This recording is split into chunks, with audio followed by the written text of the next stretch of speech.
a T, and they're playing with huge crowd control and huge presence in the, I would say, just when they go for team fights, right? So with that, ladies and gentlemen, let's welcome you to the Land of Dawn for game number 1 between Bigatron as well as Echo. And you can already see here a little bit of invades going on. JP, very aggressive in this early stage. Already the red tree used up though. Oh, flicker by JP, knocked out by the Titan's Revenge. Only the early game flicker though, burnt out here. No problem for Echo. Now this is a pretty new team. We actually spoke about this off cam. JP stepping in for Yaoi now. As you can see from their trio MDL, it seems like, you know, the synergy just is better for them with JP stepping on. A little bit sad. But on the other hand, I'm actually quite intrigued to see how this is going to work out. And talking about intrigue, look at Key's choice of talent. He actually went for lethal ignition to what we're used to accustomed, which is pull yourself together. Wait, Super Ken, I don't know what happened early. Oh, he stole the orange buff, Zaida! Early on, already pushing Super Ken into deep waters. And Super Ken is still level 2. Zaida's level 4, and he's going to clear the entirety of his own orange buff as well. Bigatron Alpha struggling early game. I think that's genius. I think that's a genius play coming in from Echo. A lot of the times when Bigatron Alpha are leading, it's because the Super Ken can always get that level lead. But in this instant, the fact that Echo have been so great at pressuring Super Ken, just preventing that rotation from happening. You can see Bigatron Alpha looking for crumbs here, especially now that the neutral objective is about to spawn. A lot of them not yet level 4 just yet, like Key, who heavily needs it, as well as Supervin. So already a huge dub for Echo here in this first neutral objective. Huge dub is a bit of an understatement. At this point, it's just Echo who can do anything they want in the neutral objectives. Bigatron Alpha can't even look for a contest, and just like that, Zaida picks up the first turtle of the game. Level 5 on the way to 6. He's already going for more invades, completely capitalizing, punishing Super Ken on the joy. Supervin, Titan's Revenge coming down. JP with a good Divine Judgment, but Key jumps in now with the Cult Altar helping him out. The real world revelation comes down from Sanji, able to dish out a lot of damage as Rizzo jumps in the back, but Key falls to the hands of Zaida. Echo, they start first with a first blood. This is what we're expecting from the composition that Echo have brought. They're going in for a lot of pickups, they're going in for that early lead, and you can see here, even, oh wait, so Rizzo, okay, Zaida still gets that buff, but despite the option that Bigatron actually has later on, I feel like that power spike comes later. So Bigatron Alpha, they just need to be able to sustain through all this aggression, try to pass and push through the aggression coming in from Echo, and they're going to be just fine because the power spikes, they got to wait for the power spikes. If they play into the tempo of Echo, that's when things get a little bit too snowbally, especially for Zaida, and that's dangerous. Absolutely. I think for Echo, they need to try to just utilize this pressure that they have, start going for early invades, and just secure neutral objectives. Because at this point, well, good Divine Judgment, bringing Supervin back. The Menace Rage comes down, but Outplayed is able to outplay the situation, gets out and gets a kill back to 0 for Echo. Sitting 1-0-0 as well for Outplayed in particular. You think that, let's say, you don't see some progress from Echo, and Outplayed just really shines as always. And we're also talking about the synergy between the trio. It's looking pretty good, Mirko. It's scary. It really is. I mean, we've been seeing this. When JP stepped into the group stages, it just feels like Echo finally clicked. We haven't seen this style of Echo in a long time. I think it was M4 and MPLPH Season 11 that we got to see prime Echo. But at this point, 2,000 gold lead, it's safe to say that they are comfortably in the lead. And you know what happens when Echo are in the lead usually. It's very hard to take it off of them. We'll see, we'll see. I mean, right now, both these teams, they're going to look for a little bit more. Echo already has the upper hand in this neutral objective. A better setup as well. Saken, it's not it. Not yet. Oh, JP goes in. Clear Divine Judgment, good disengage. Supervin gets him out, but he's going to pay with his life. Zaida's the one who picks up the kill. Outplayed, not given the kill here. But Echo, they still utilize this to completely bully Saken in lane. You can expect the entirety of the shield turret being taken out by Outplayed. And this is an automatic 3,000 gold lead right now as Sanji opens up that real-world manipulation. He's actually forced to use that Cult Altar as well, so another resource just stripped away from Bigatron Alpha here in the first 5 minutes of the game. Can you imagine, with all this happening, it's only been 5 minutes in the game. Echo, Whether it be MPL, MDL, they certainly know how to punish their enemies. And here we go, once again, going to the bottom side. Oh, Shield Unity stopping Super Ken as he dashes forward, but what is that damage? Sanford on the Uranus, they're looking for a dive. Sanji flickers forward, Super Ken under the turret, he falls to Sanji with a flicker. Very, very aggressive. And the Echo Express now, they're all in. Oh, they're going all in as well here. Key forced to flicker out of that aggression coming in from Zyda as he doesn't mind going under the turret. He's not deterred with the damage from the turret here. Echo, 4,000 gold lead already, getting another turret in that mid side. It's not something that we're used to seeing from Bigatron. Super Ken at 2 levels, 3 levels below Zyda right now. Certainly isn't a good game, but and that's just it, right? Sanford 2v1ing Saken, the main damage dealer, dealing 0 to little damage. How are they supposed to play around this? I mean, at this point, Echo have completely just, forced Bigatron Alpha into a corner, right? It's just Echo doing everything on the map. You don't see any sort of counter play for Bigatron Alpha. They're not even able to contest for anything, even their own orange buff. Heck, Super Ken, I think he's only gotten 1 orange buff this entire game, and that's the one previously from this one. Zyda was able to steal it away with the Retribution, and it's perfectly timed for the turtle that's coming up. Sanford eats a few turret shots, but it's all good. Zyda picks up the turtle for free again. And Echo are just rolling through Bigatron Alpha. Dude, no way. Saken just picked up the Blade of Despair. He's so far behind, outplayed. Brody already picked up the Malefic Roar in comparison. So you can already see the difference in damage coming in from both of... Oh, wait a minute, JP! Flicker Divine Judgment onto Chorizo, but it's a good pull into the Bennett's Rage. Now the Cauldron saves them, and they find a kill. Superfin in the back finds 3 members, and now Saken is on a roll. They pick up a triple kill out of nowhere, and Bigatron Alpha, somehow, some way, they found an opening in the game. The venue roars. They're so happy to see this really come to this point. Like you mentioned, with 4 members taken down from Echo, now that's the beauty of the composition that Bigatron Alpha brought to the table. They have so much CC, they have so much potential and resources that they can utilize in these team fights to outplay Echo in these circumstances. And taking a look at the items here, this is what I was so concerned about. With Brody already picking up the Heptases and the Malefic Roar, that's already enough damage. Meanwhile, the Beatrix just picked up that Blade of Despair, Mirko. We mentioned this earlier. We said maybe this is going to be a late power spike for the Beatrix, 7th minute BOD, but then they just got a triple kill. So it kind of equalizes everything that Outplayed has been doing. All the gold lead that he had, now it's only down to 10 Eterna. And Saken, he's in the same level as Outplayed. Even Super Ken has been given enough time and resources to catch up by a bit. But Zyda is still very much in a comfortable position, 2 levels ahead. It's going to be 3 after he clears this mini wave up. That's not good at all here coming in from the rotations. But like you mentioned, there is still a possibility for Bigatron Alpha to come back. And so now Echo, they're put in a position, they're given the question, how are you going to be able to close this as soon as possible? Because with the laning phase already done and dusted, these teams, they're going to clump up as 5. And in this 5v5 kind of situation, I feel like the composition for Bigatron Alpha works a little bit better.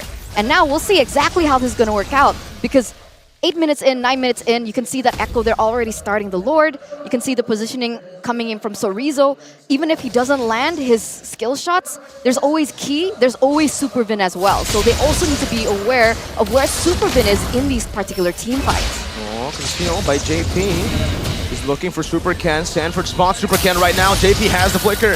Not going to be able to go in just yet. He's holding on to it, but Super Vid jumps in. Now finds the Tyrant's Rage on the JP. Now it's an all-out fight as Chorizo was able to pull Outplayed, but he's able to flicker back out. Lord taking very low right now, and it's Zyda who secures the tournament memory! Into the back by Outplayed, and he wreaks havoc upon the robots. Chorizo running for his dear life, and Echo, they're able to secure another massive neutral objective. And a 2-for-1 trade in terms of the teams. Echo getting all the right picks, all the right trades, and all the right places here. You can see the Lord already marching there in the mid side. Lord's still going to be dealt with though. However, Echo won the team fight, but unfortunately for them, they weren't able to take Saken down, who is basically, for Bigatron Alpha, the only sort of really reliable wave clear. On this Bennett, you saw it with your own eyes. JP though, Flicker, oh, he catches Superfin, brilliantly played. Bringing him back now, outplayed, dishing out the damage on the Torn Apart Memory, taking him out with a killing spree. Saken able to dash out, he as well. Oh, what is that damage from outplayed? Saken just stands his ground with the Immerse Passion.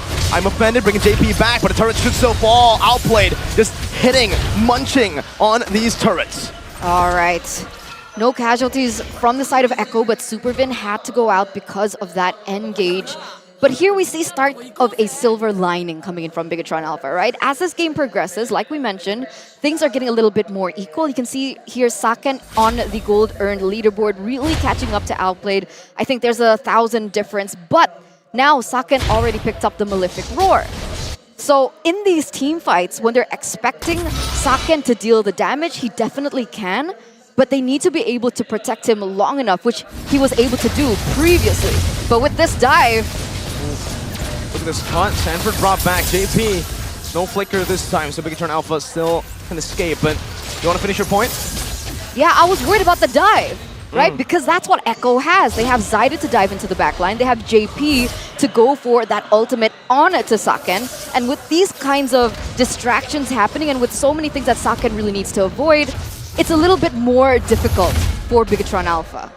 I agree. I think for Bigatron Alpha, it really relies on how Saken is able to play out in these team fights, right? Because it feels like it is still a front-to-back composition, heavily prioritizing Saken. You have a few DIE members from Super Ken, but they're just there to act as a distraction or just to take out Sanji. Super Vin now caught all alone, isolated from the team, taken out even without anything. Flicker, I'm offended, and Tyrant's Rage coming down with a Bennett's Rage. Drop down upon Echo. Now Outplayed is going to be shut down in the back. Sorizo out of nowhere picks up a double. Now stunning JP up. Saken clearing out the waves. 2 members down for Echo as the Lord, this time in hands, spawns in. Oh no! 4 members still alive and well for the side of Bigatron Alpha. The lead that Echo have built from that early game now is going to be tested here in the 13th minute of the game. You can see, oh, Sorizo goes in with I'm offended. He's still able to get out though, but this is the Lord Dance that severely favors Bigatron Alpha here. Outplayed is respawning though, Super Vin as well. Now with Sanji and Outplayed back, Bigatron Alpha, that window has closed to go for the Lord. Echo will go back, they have a slow push down below as well. I'm offended with the Bennett's Rage combo down, JP almost losing immortality. Is able to dash away, but the real world manipulation has been used. Shielding it now, jumping onto Sorizo. Is still able to escape for a bit, but they're looking to hunt him down. Slowed once again, Sorizo gets out. Echo, they've committed 2 ultimates, Tortoises Poissons and the RWM. Bigatron, they've committed 1 now. I think it's worth it. I think it's worth it, right? They're able to buy some time for their team. They were able to zone the members of Bigatron Alpha away. And even if they committed and they at least get a pick onto the side of Bigatron Alpha, the Super can really want to go for a 50-50. He's still a level below Zyda right now. So I don't know how far Bigatron Alpha are willing to contest. I think they need to buy some time for Super Ken in particular to catch just a little bit up before they go for a 50-50. I'm wondering why they still want to commit onto this. Why not look for something else on the other side of the map? Simply put, it's Echo that is forcing it. You can see it's Echo that are holding the Lord down. They are starting this Lord dance. So Bigatron Alpha, they have no other way, no other response but to try to match it. Sure, 1 level lead. Zyda definitely has the advantage, and it's a big one here, especially considering Echo have a Divine Judgment within their arsenal. But it's a fight that Bigatron Alpha needs to take. They need to try to push these waves as well, and so far, take a look at the slow push down below. Bigatron Alpha have done their due diligence here, clearing out the waves, getting good setup down for this Lord Dance. That's true, that's true. You can see here already Zyda forcing to clear that mid wave as well. I guess that's an objective that they're willing to let go. Because of the short side, they are going to be able to clear that top, but look at this. JP already with concealed play. He used Flicker as well. JP used Flicker, has the Divine Judgment. Sorizo now caught in the midst right now. The Divine Judgment comes through on the Super Cam, but the call Alter saves his life. In the back, you can see Super Vin jumping in with the Rage, but Sorizo falls first. The Rage doesn't connect onto anyone. Sanji's able to withstand it with the real world manipulation. And just like that, Echo, they will secure another neutral objective through their chaotic team fight. If it was Leo, he would be saying how the Orcas know how to tango, and that's exactly what they were able to do. make it a little bit more messier, not a pure 5v5. Use the fact that their composition was built for pickoffs and getting 2 in the process, plus a Lord as well. All in all, it's Echo with the advantage and as well with the map pressure. And Bigatron Alpha still looking for ways to punish the Orcas here. It's a super one-dimensional team fight comp for Bigatron Alpha, and that's why they have to rely on these team fights. Meanwhile, Echo, the reason you see them completely, I would say, dominating in this game, aside from some team fights, is the fact that they have everything in their game, everything in their drafts. They were given the right tools, and now this might be the end. It truly is here. Outplayed already picking up the Athena shield as well, so just in case there's some damage coming out from Key, as well as Super Ken, honestly, he is going to be able to outmaneuver and outsustain that damage. That Lord already being able to get that inhibitor turret in the top side. You can see Sanford as well as Zaida pushing in that bottom lane. But it's going to be defended here. Bigatron Alpha, they walk away, but they walk away with 1 less inhibitor turret. But look at that mid and that bottom wave crashing in unison. The Siege has to stop JP with a good pull. Chorizo pulled back. The Core Ultra not within the range. Now Super Ken jumping to the back now with the rhythm, dealing a lot of damage onto the back, but look at the damage coming through as well. Wow, he finds Sanji in that team fight, and not even a base turret falls here. JP gets shot, still tanky enough to withstand. Meanwhile, Sanford, the prodigy from the Philippines, taking the second base turret down at the bottom lane. Super Vin? Oh, it catches! Revenge and the Rage don't fall up right now. Outplayed, able to flicker out, but the Shadow Stampede brings him back. Now Saken dealing damage, but outplayed! With a brilliant play to cancel it out, to get a kill back on the Saken. Now it's Zaida and Sanford versus Vin and Ken. Both will disengage, but Bigatron Alpha, they have lost this skirmish. And they lose Saken in the process. A really good pick coming in off from Super Vin, but unfortunately, it's not as worth it now that we think about it. You can see, though, it does give some space for Super Ken. Sanford, what are you doing? Oh, consecration, Sanford! Wow. The genius! I would have sworn that was Sanford's second death of this game. But he was able to get out of that. What is that? It's a type of play that you wouldn't expect from anyone except for Sanford. If it's Sanford, you chill. You take a chill pill and you relax, because Sanford knows his limits. Take a look at the items here. The reason he wanted to push it even further, to risk that, was because he knows, he calculates this. With the Oracle, the Blade Armor, and even the Radiant Armor here, there's not much kill threat from Bigatron Alpha. All right. But you know what's a threat? What? The fact that Faramis built full damage. That's scary coming into these team fights. So not only does he have the sustain, he also is going to be able to deal that damage. And I keep mentioning this in the drafts. People don't really consider Faramis to be a huge magic dealer. But the fact is, you don't feel it. But he is, especially with how aggressive he was building, even with the Divine Glaive as well for that extra penetration.